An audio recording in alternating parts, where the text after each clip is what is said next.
มาสงครับมาสงพ่อแม่พี่น้องผู้ทำยินกูก็กูก้นครับเมื่อไหร่ชาวเมืองดีได้ยินสาระเฮาลาดนี้เป็นวหาละเข้มเอามาต่อแต่แค่ในพี่น้องผู้ทำยินเขาแต่ได้เป็นตั้งหูแทง2-3 ลอง2-3 มิลในตั้งหูอันที่มาตอนเมื่อไหร่ก็เป็นตั้งหูลองเธอหมออยู่หมอเศร้าหมอทัดสางหมอปกป้องหมอเล็บเห็นหมอหาปิญญาหมอหาตั้งหูเฮาแต่ไรเซอถูกตีถูกตั้งเซอแมนตีแมนตั้ง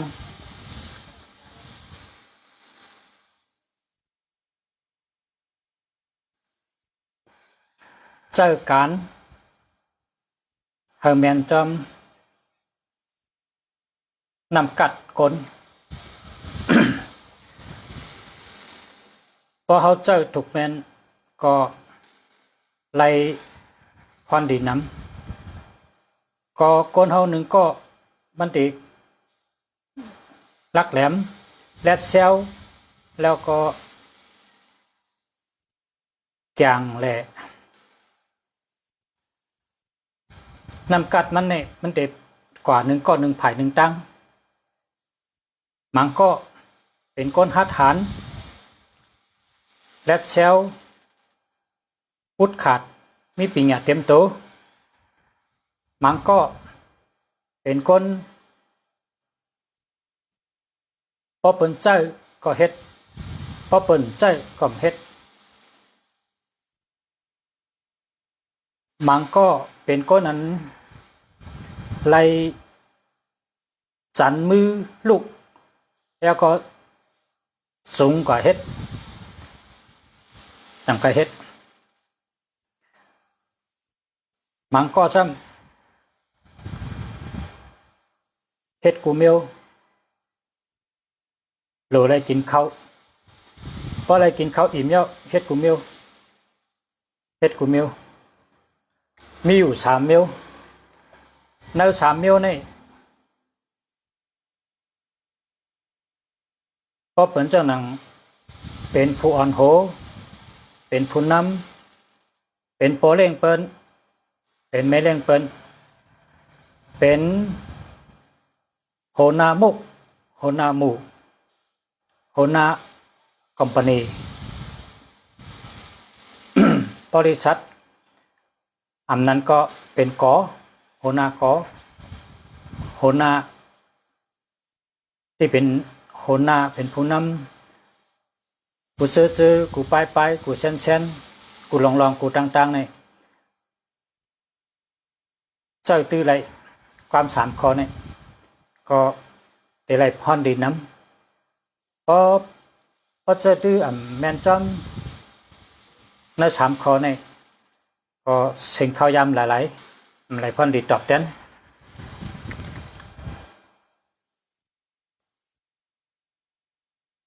ล่ำปากกาแป๊บอีก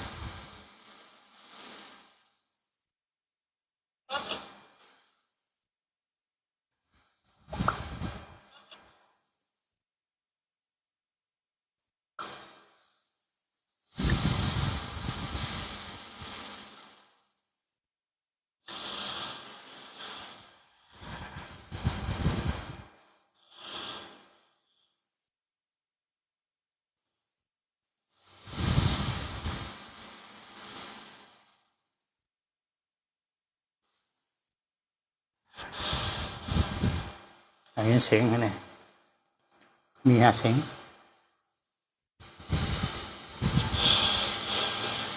อันนี้เสียงนี่ยินนะครับ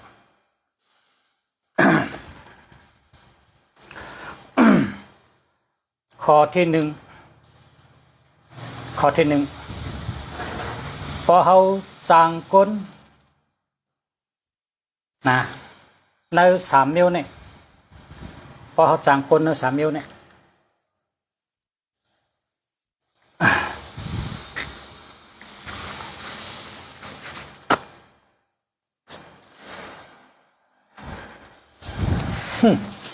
กันต่อกันพอเขาจางเสือนะพอเขาจางเสือแต่ได้มี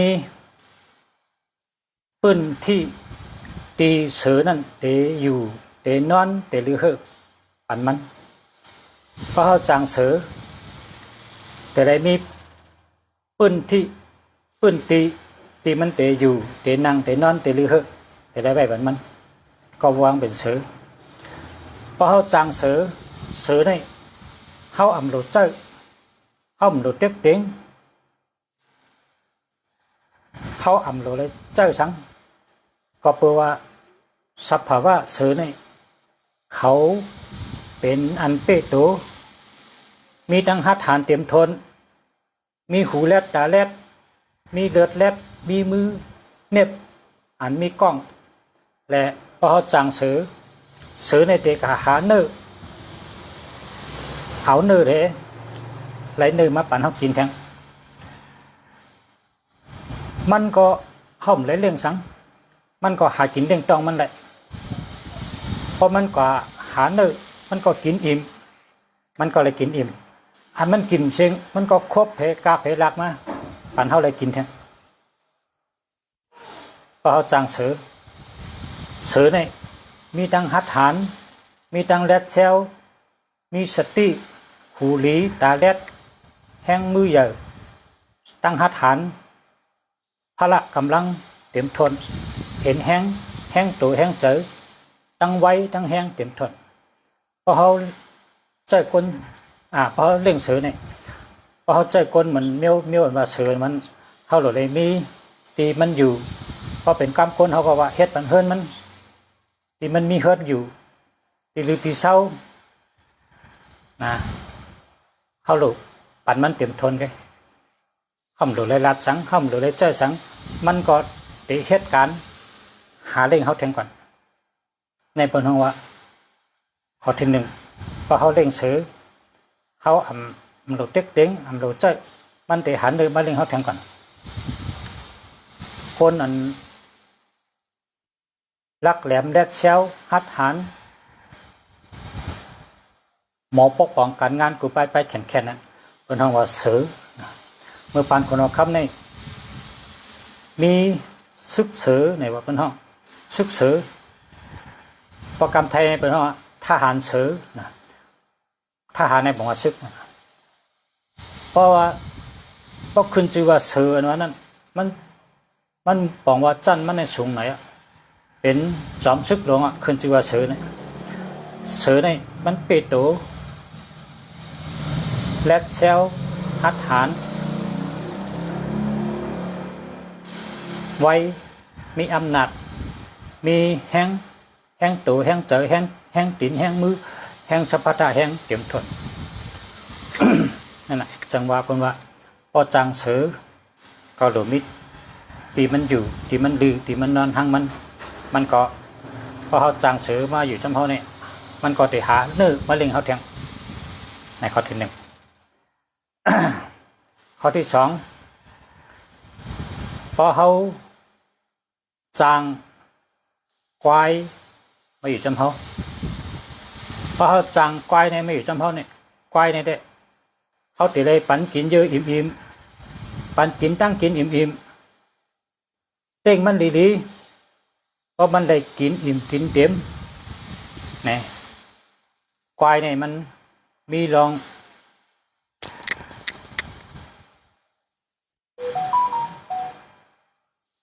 เยื่อนกันไรลีเลยเปิ้นพอเขาหลุดเหตุการณ์เขาก็สนสายหลังมันให้จุงเจือกมันกว่าเพราะว่าเขายังสนสายหลังมันยังจุงเจือกมันอยู่เนี่ยมันก็เหตุการณ์บันเท่าที่เดียมันตักเสียงมันตอบคำเถียงข้านก็มันว่ามันข้านมันได้เหตุการณ์บันเท่าเต็มทนก้อยกะตัวเขาแต่ได้จุงแต่ได้สนสายหลังให้จุงเจือกมันกว่าไถหน้าไถชนมันก็เหตุการณ์บันเท่าแคมแดบ เตรียมทนกูมิวพอเขาเล่งควายเขาก็โหลปันกินเยอะอิ่มปันกินเยอะให้ได้กินอิ่มต้องอิ่มเด้งมันในข้อที่2กับในข้อที่3พอเขาเด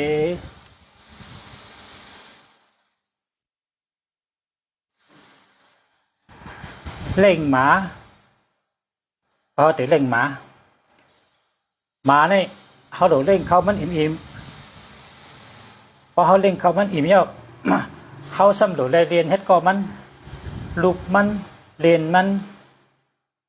เจ้าหยอกมัน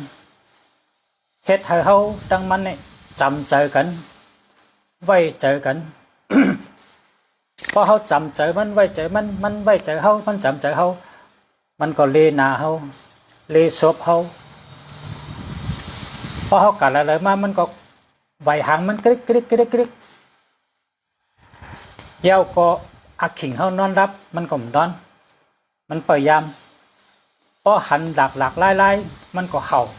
มันก็เปิดเฮินปั่นเฮาเพราะว่าเขาเลี้ยงสือเดี๋ยวหาเนื้อมาปั่นเฮากินพอเขาเลี้ยงควายกับเขาดูจุงมันติเหตุการณ์ปั่นเฮา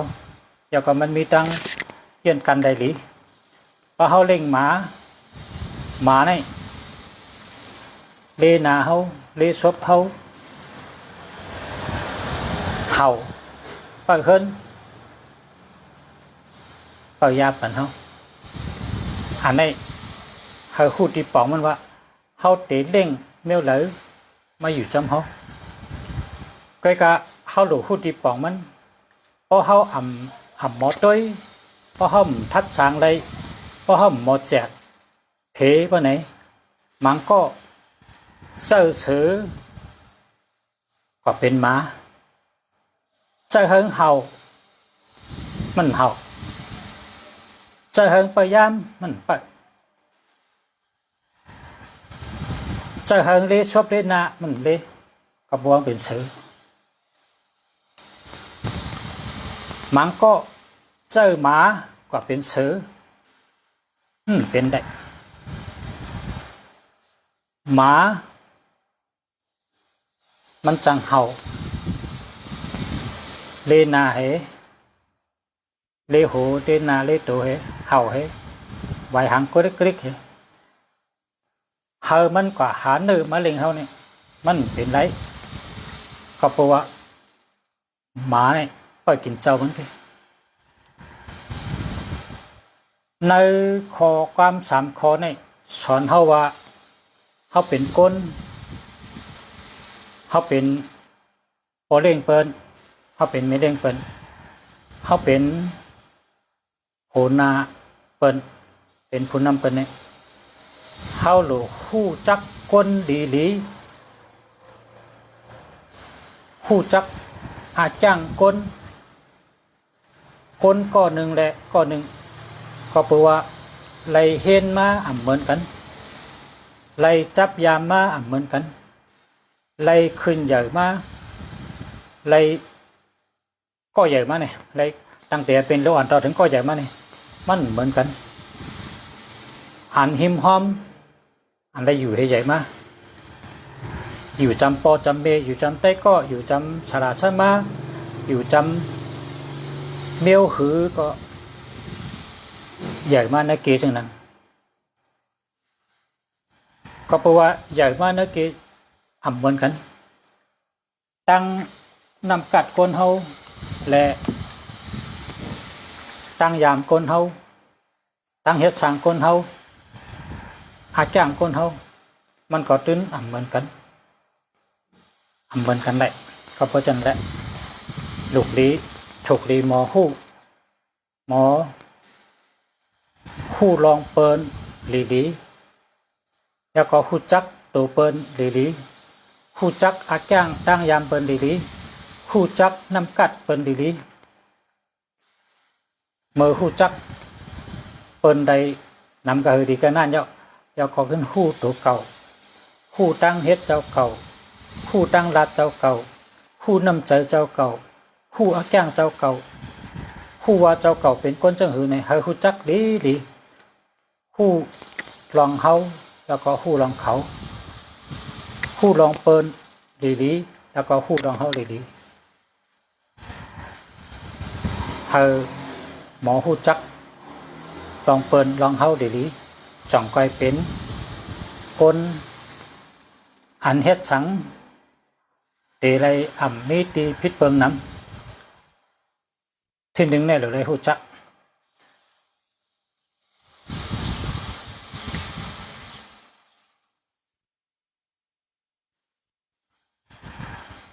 พอห้อมหูจักมังก้อนี่ในคนสามเดียวนี่พอห้อมหูจักดีหลีเฮาเฮ็ดก็เขาเฮาเจอเขาเหตุการณ์ปันเฮา